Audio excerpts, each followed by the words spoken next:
Hi Shark and judges, this is my entry to the Welcome to the Neighborhood contest. I've always loved the way my neighborhood seemed to have houses that were unique, and as a child I always thought they were magical. And when I say that to me, life can be explained in a reference from a movie or a book, I really do mean it. So when I went outside with my camera, I knew exactly which two houses always have given me the most inspiration.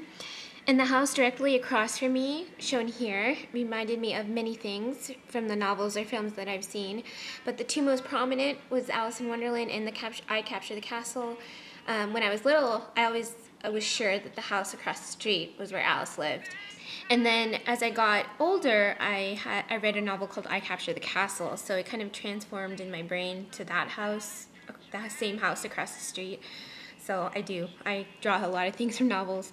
The second house I chose to draw for inspiration from is at the end of my street, and it only ever reminded me of one thing, and that was the Secret Garden house. When I was young, I almost would convince myself that I could see Mary running through the garden. So thinking of all of these stories and houses I loved, I thought, what do they have in common with each other? And then it kind of came to me that they all have doors, locks, and keys as the main kind of focus of the story.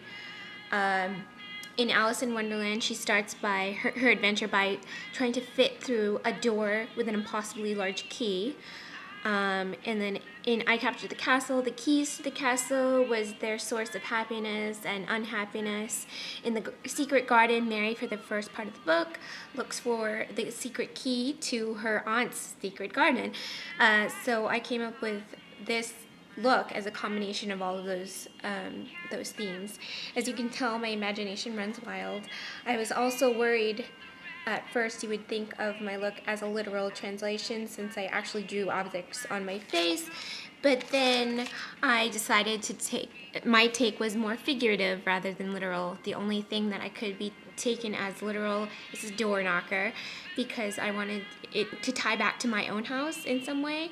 And so one picture of the door knocker is actually my house, but it kind of is what the door knocker represents rather than the door knocker itself. It's kind of a way you introduce yourself to your neighbor. You knock on the door.